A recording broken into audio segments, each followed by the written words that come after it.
Stablecoins are now becoming so big to the point where mainstream media cannot help themselves to put a spotlight on stablecoins. We have here from CNBC how stablecoins could change the way Americans shop in stores. This is from, growing companies like Prevail Coffee that's joining a growing list of small, medium U.S. businesses turning to stablecoins to cut costs and provide innovation in local capital market share.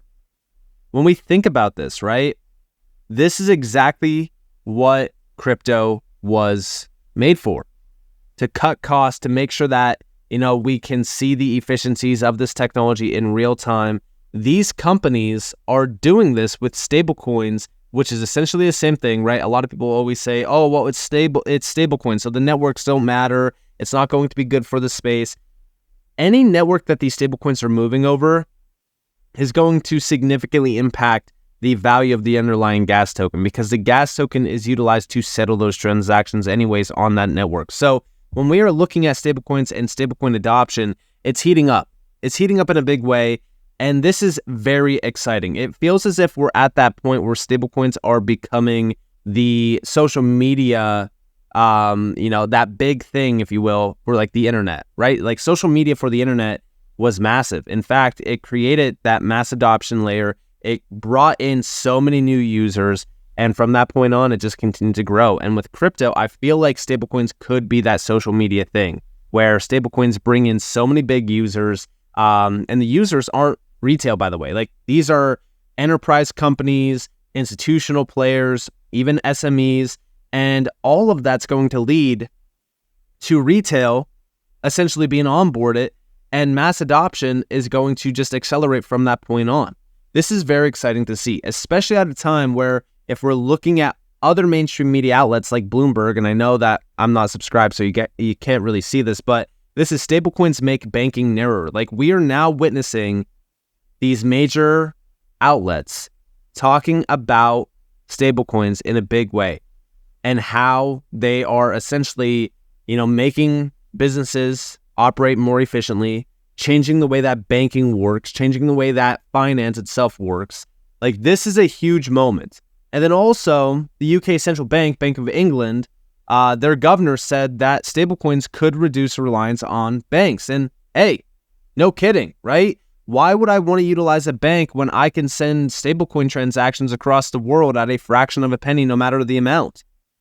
So again, stablecoins are hitting the big leagues, and they just surpassed over $300 billion plus. Here we have from Cointelegraph update: total stablecoin market cap surpasses $300 billion. By the way, this is a change of almost $5.5 billion in just the last 7 days. It's crazy to witness this amount of growth. Again, stablecoins are experiencing that big boom moment. And this is going to be very, very bullish for those underlying networks, like, of course, even XRP, Hedera, Algorand, Stellar, you name it. And talking more so about the top stablecoins in this market, we're over $300 and almost $12 billion. I know that RWA.XYZ is kind of behind on this, but, $312 billion is a massive, massive amount of money to be tied back to stablecoins. Think about, what has happened in just the last year, right? Like, looking at the value of stablecoins on chain. I just want to go back real quick to, let's go and look at 2024, right? Because from the beginning of 2024, we were at roughly about $129 billion for stablecoins. We are now over $291 billion, technically $300 billion, because again, we know that we're at $300 billion. But it's crazy to see that amount of growth in just almost a whole year and a half. When it comes to the monthly transfer volume as well, though, I mean, guys, we have been hovering around $3+ trillion for quite some time. This transfer volume isn't at the point where it's at all-time highs, but we're getting very close to it, right? Looking at the monthly transfer volume real quick on the monthly, September, which was pretty much a down month, almost $3.2 trillion. The month prior was $3.5 trillion. Month prior to that, almost $2 trillion. These are very boring months, by the way, for crypto. Not a lot of people are participating in the crypto market ecosystem around that time. So the fact that we are recording this amount of monthly transfer volume just shows us how big this space is becoming for stablecoins. And then also looking at the yearly, we're over 25.5, almost $25.6 trillion for the year. Back in 2024, we hit almost 4 trillion. And I would argue that the biggest moment in this market cycle has yet to hit, which is, of course, alt season. Now, if we're addressing this, we also have to talk about XRP, because XRP has been growing significantly around RWA value, but also stablecoins. Stablecoin market cap up 39+% in the last 30 days. This is incredible to see. Just taking a quick look at the stablecoin market caps, we could see what's been growing a lot on XRP, which right now the main thing is, of course, RLUSD. We just surpassed over $90 million tied back to RLUSD. I know that the majority of the supply of RLUSD is still on Ethereum. It makes a lot of sense. I've talked about it on multiple occasions on why that is the case. Ethereum is the most liquid network for stablecoin initiatives. So again, we're going to see a lot of stablecoins launching on Ethereum in the beginning phase of this. And then we'll start to see these other networks growing in a big way.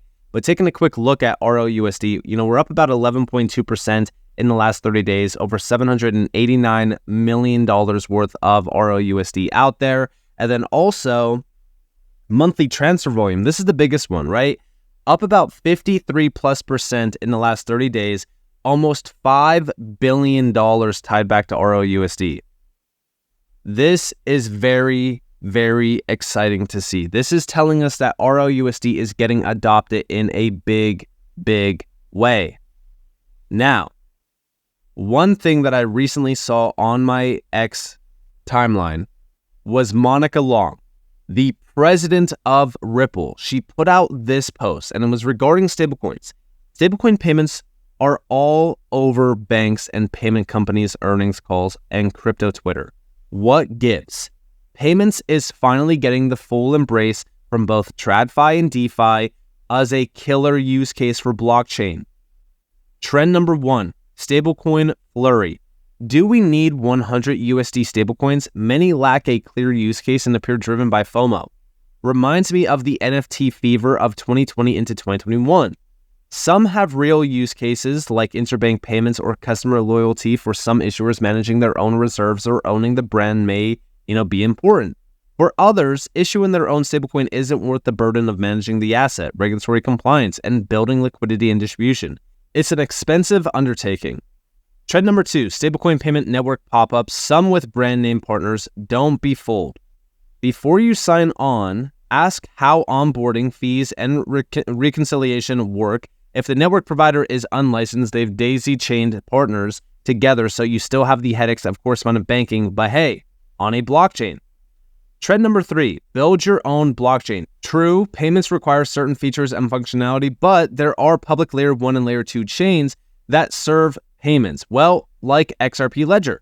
For new chains to succeed, they'll require major capital investment and years of heavy lifting to achieve decentralization.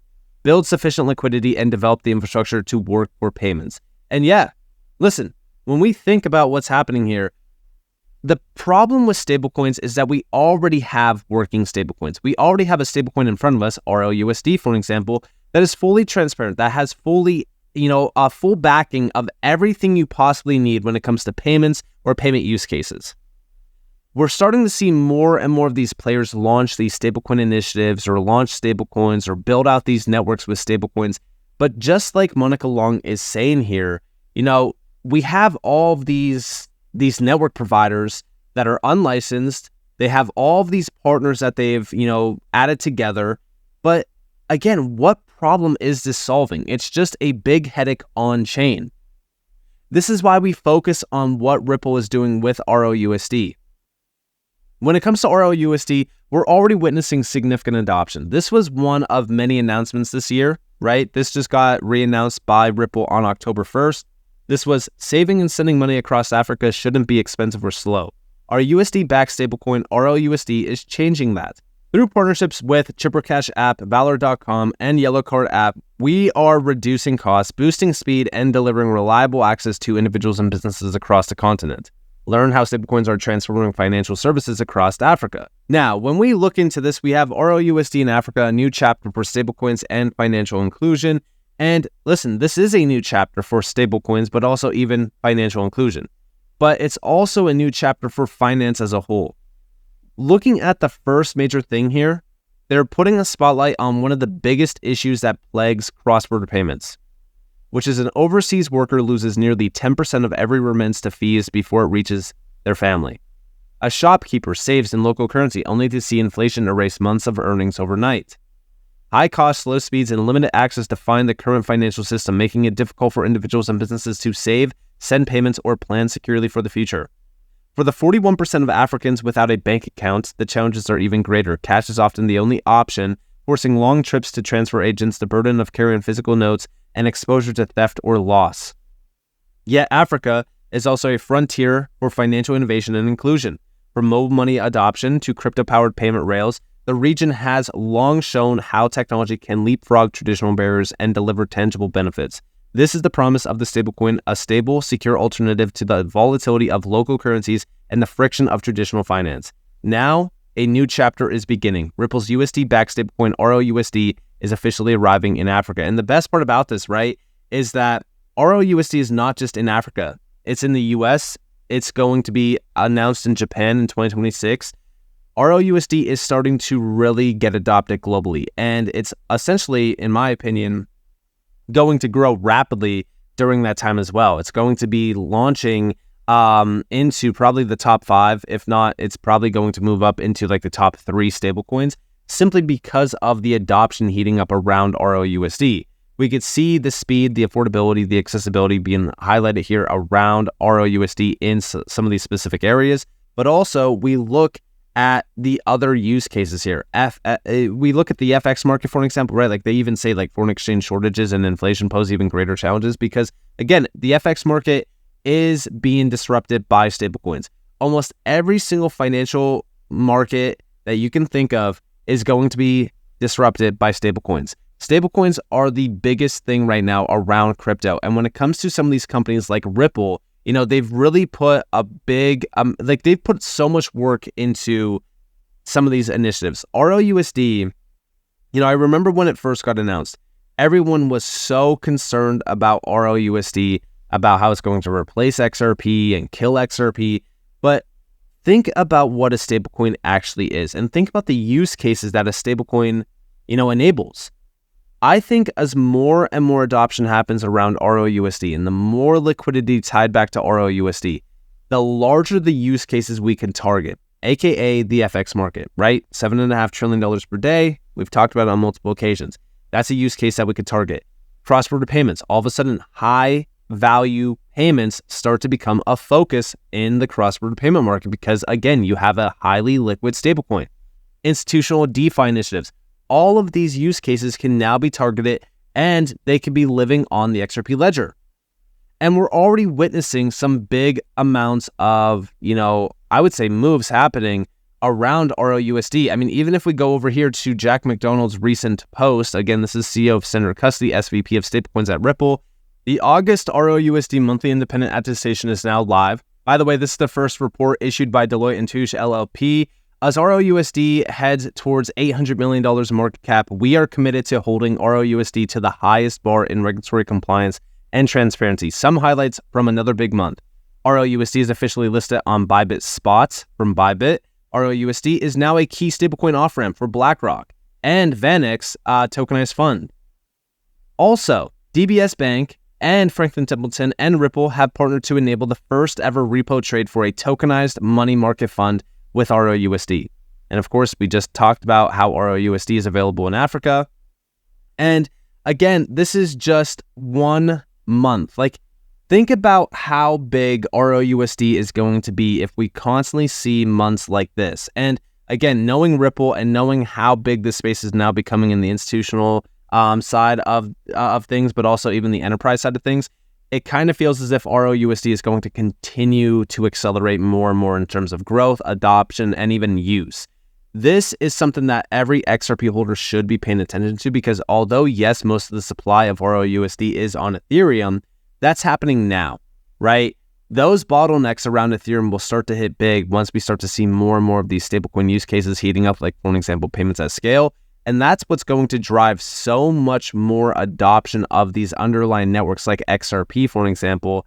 And also, the XRP ledger already has the EVM sidechain tied to it. So RLUSD could easily move from Ethereum over to the XRP ledger. Now, obviously, it's not going to be every single dollar that's on Ethereum moving over to the XRP ledger, but we will see a big significant shift around this space where Ethereum is no longer the #1 network for stablecoin initiatives. And I do think that that will happen at some point in time because, again, we already know how inefficient Ethereum is. But, you know, if we are constantly going to see stablecoins spotlighted by mainstream media, and if we're going to constantly see more and more adoption around stablecoins, it does make you think, like, what's going to happen to some of these underlying networks? And it's going to lead to so much more adoption around these networks. It's going to lead to a lot more value growth around these networks. And that's going to severely impact the underlying gas token in a positive way, leading to increased valuations, increased use, and that's going to be very good, especially for those that are holding XRP. So with that being said, I hope that you guys enjoyed this video. If you guys did,